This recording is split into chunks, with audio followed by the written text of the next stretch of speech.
వారి అభిమానులు ఆత్మీయులు ఎర్రోల సీనన్న వారు లేరు, వేరే దగ్గర ఇన్ఛార్జ్గా ఉన్నారు, డివిజన్ ప్రెసిడెంట్లు అందరూ కూడా మొదటిసారి మాట్లాడుతున్నా. అంటే టీవీ డిబేట్లలో మాట్లాడుతుంటాం, సోషల్ మీడియా ట్రైనింగ్లు చేస్తూ ఉంటాం, కానీ వర్కింగ్ ప్రెసిడెంట్ అన్న కేటీఆర్ గారి ముందు మైక్ పట్టుకొని మాట్లాడడము మరియు కంటోన్మెంట్ నియోజకవర్గం అందరి ముందు మాట్లాడడం మొదటిసారి.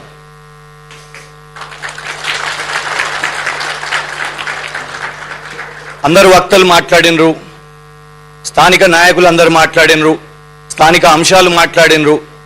పెద్దలు గౌరవనీయులు తలసాని శ్రీనివాస్ యాదవ్ గారు ప్రస్తుతం ప్రభుత్వం చేస్తున్న అరాచకం, గతం మనం ప్రభుత్వంలో ఉన్నప్పుడు చేసిన అభివృద్ధి, ఇవన్నిటి గురించి కూడా మాట్లాడినరు. కొంత ఎస్ఐఆర్ గురించి మాట్లాడినరు, మెంబర్షిప్ గురించి మాట్లాడినరు.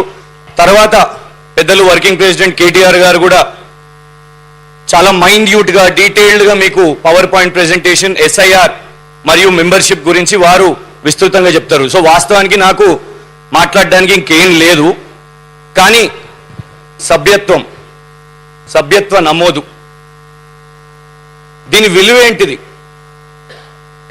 నేను వాస్తవానికి ఇంకా రాజకీయాలు చేస్తానో లేదో తెలీదు, రాజకీయాల్లో అవకాశం వస్తుందో లేదో తెలీదు అనే సమయంలో కేటీఆర్ గారు నాకు కండువా కప్పారు. కండువా కప్పినప్పుడు పదవి గురించి మాట్లాడలేదు, దేని గురించి కూడా మాట్లాడలేదు, బాధ్యత దేని గురించి మాట్లాడలేదు. మనం కలిసి ప్రయాణం చేద్దాము అని చెప్పారు. అదొకటే భరోసా. 2009లో తెలంగాణ ఉద్యమంలో ఉస్మానియా యూనివర్సిటీ నుంచి మొదలైంది.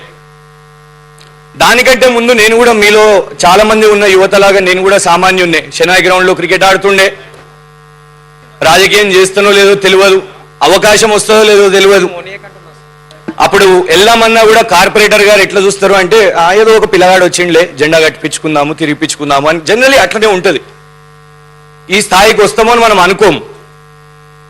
కానీ ఆ పవిత్రమైన తెలంగాణ ఉద్యమం, ఉస్మానియా యూనివర్సిటీ ఎంతో మంది యువతకు ఆ అవకాశం ఇచ్చింది. కేవలం ఉస్మానియా అనే కాదు, అన్ని యూనివర్సిటీల నుంచి ఆ తెలంగాణ ఉద్యమం ఎంతో మంది యువ నాయకులను తీసుకొని వచ్చింది. దానికి కారణం కేసీఆర్ గారు మొదలుపెట్టిన తెలంగాణ ఉద్యమం. కేసీఆర్ గారు మొదలుపెట్టిన తర్వాత అక్కడికి వదలలేదు.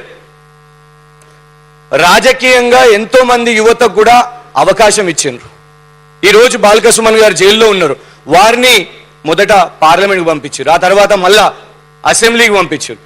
గాదరి కిషోర్ గారు, లేటెస్ట్గా గెల్లు శ్రీనివాస్ యాదవ్ గారికి కూడా అవకాశం హుజరాబాద్ బై ఎలక్షన్లో. అట్లా ఎక్కడికక్కడ ఉద్యమకారులకు అవకాశాలు వచ్చినాయి. ఆ ఉద్యమం నుంచే రాజకీయంగా ఎట్లుండాలి, అరే ధర్నాలు చేసినాం, ర్యాలీలు చేసినాం, దెబ్బలు తిన్నాం, పోలీసుల అవమానాలు చూసినాం, అప్పటి కాంగ్రెస్ ప్రభుత్వం అవమానాలు చూసినాం, మనము రాజకీయం చేయొద్దా అని ఒక ఆలోచన. అక్కడి నుంచి ఎన్నో ప్రయత్నాలు. అంటే 2009 నుంచి మొదలు పెడితే ఇవాళ 2026, 17 సంవత్సరాలు ఈ యొక్క ప్రయాణం. 17 సంవత్సరాల తర్వాత ఇవాళ ఈ మైక్ అఫీషియల్గా మొదటిసారి పట్టుకున్నాను.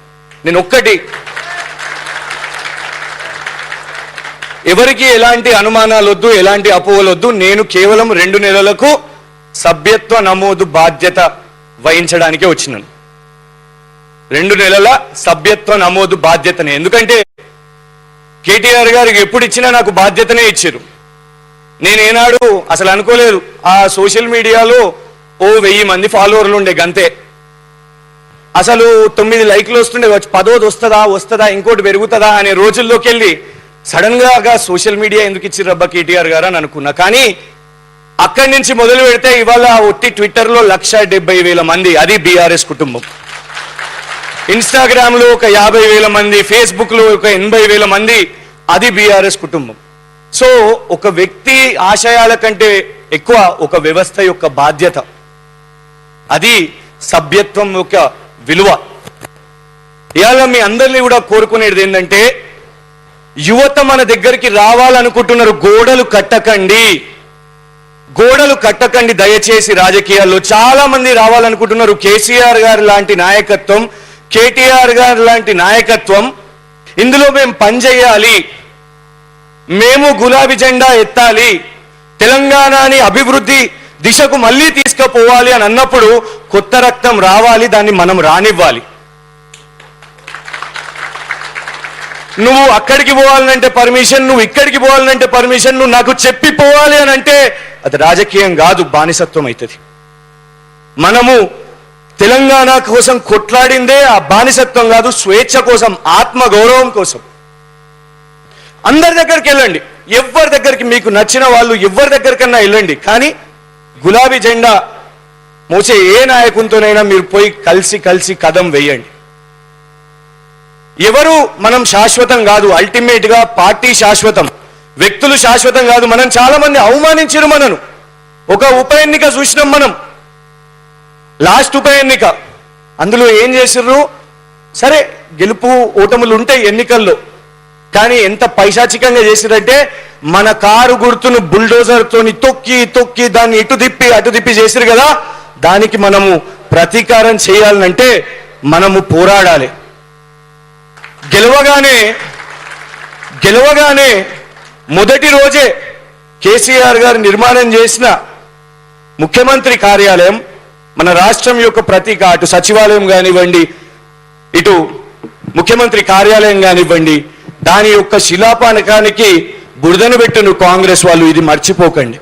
ఎందుకంటే మనం ఏనాడు సోనియా గాంధీ గారినో, రాహుల్ గాంధీ గారినో, లేకుంటే పెద్దలు నరేంద్ర మోదీ గారినో మనం ఏనాడు ఎన్నో ఎన్నికలు గెలిచినాం. కార్పొరేషన్ ఎన్నికల్లో నాకు తెలిసి కాంగ్రెస్కి ఒక్కటి వచ్చింది, మనం క్లీన్ స్వీప్ కొట్టిన రోజులు ఉన్నాయి, కానీ మనం వాళ్ళని అవమానించలే. ప్రతి ఒక్క బై ఎలక్షన్ లో కాంగ్రెస్ కి డిపాజిట్లు కూడా పోయిన రోజులు ఉన్నాయి, కానీ మనము మీరు అయిపోయినరు, ఖతము, సున్నా, మీరు రాజకీయంలో లేరు అని ఏనాడు ఏ పార్టీ ఖతం కాదు. ఎందుకంటే ఆ పార్టీని నిలబెట్టేదే నాయకులు, కార్యకర్తలు, గులాబీ సైన్యం. సోషల్ మీడియా తర్వాత, ఎందుకంటే జనరల్ ఏంటంటే ఎక్కడ పోయినా సోషల్ మీడియా ట్రైనింగ్ క్యాంపులు ఇవి అవి చేస్తూ ఉంటాం. ఆ తర్వాత ప్రభుత్వంలో బాధ్యత ఇచ్చారు. ఇదేందబ్బా మైనింగ్ కార్పొరేషన్ ఇచ్చారు, పెద్ద ఇసుక అంట ఇదంట అని అర్థం కాలేదు ఎందుకు సడన్ ఈ బాధ్యత ఇచ్చారు, కానీ అది కూడా ఒక బాధ్యత. దాని తర్వాత ప్రతిపక్షంలోకి వచ్చినాం. ప్రతిపక్షంలోకి వచ్చిన తర్వాత ఇక వెతుకుతున్నాం పని, రోజు నిరంతరం ఇది ఒక స్ట్రగులే. పొద్దున్న లేసి ఏం చేయాలి, పార్టీ కోసం ఏం చేయాలి. మీరు అందరు చాలా కొందరు అంటుకుంటారు, కొందరు నాకు చెప్తారు కూడా, సలహాలు ఇస్తారు.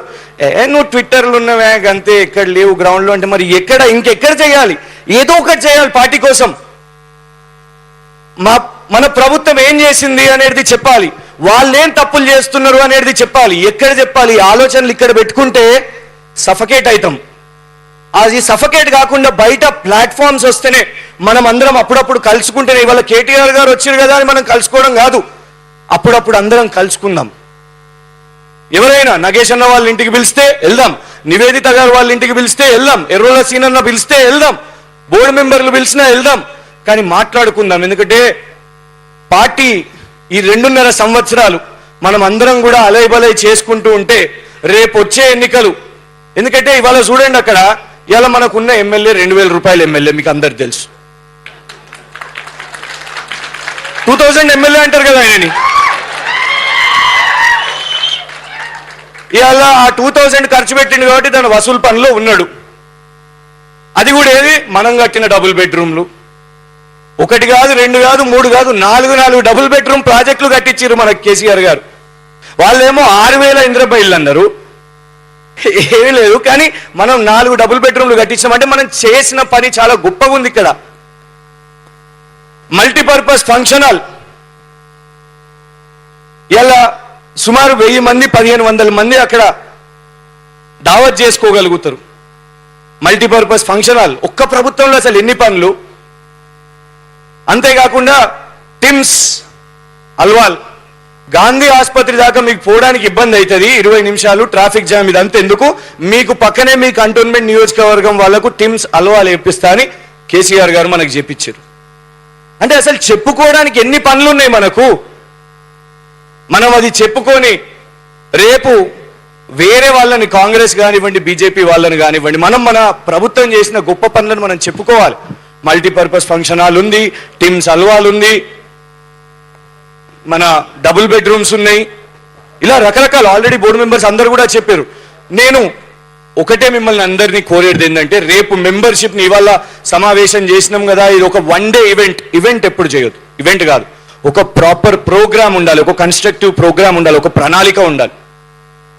రేపు ఆ ప్రణాళికను మనం ముందుకు తీసుకొని పోతే ఎంతో మంది కొత్త వాళ్ళని తీసుకొని రాగలుగుతాం, యువతను తీసుకొని రాగలుగుతాం.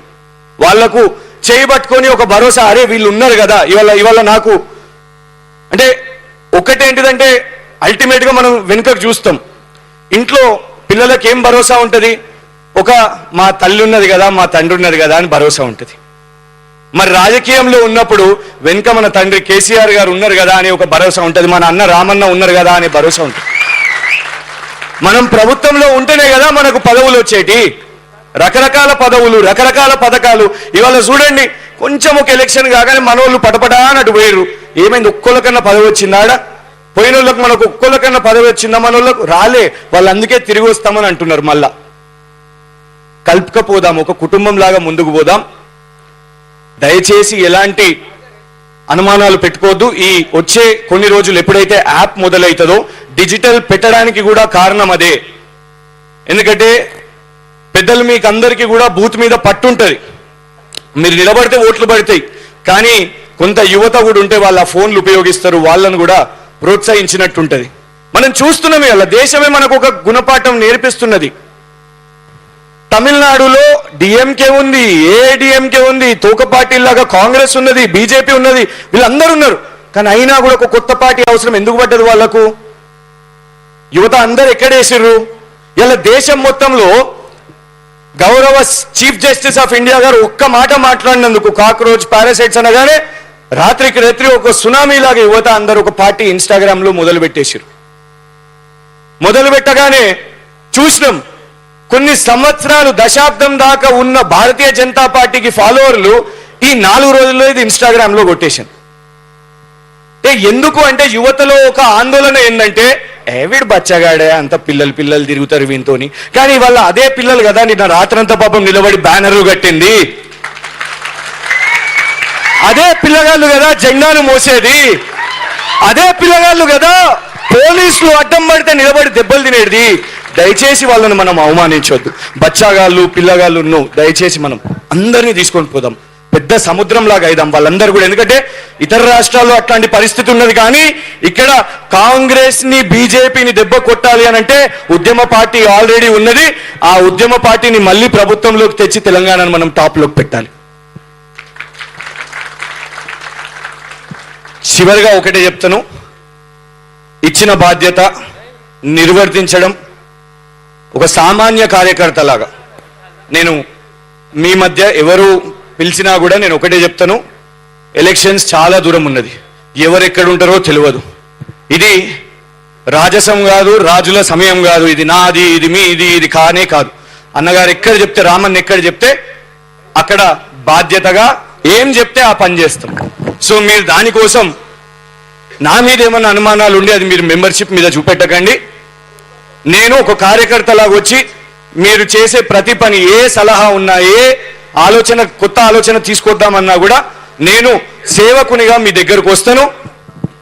కలిసి పనిచేద్దాం. ఈ సభ్యత్వాన్ని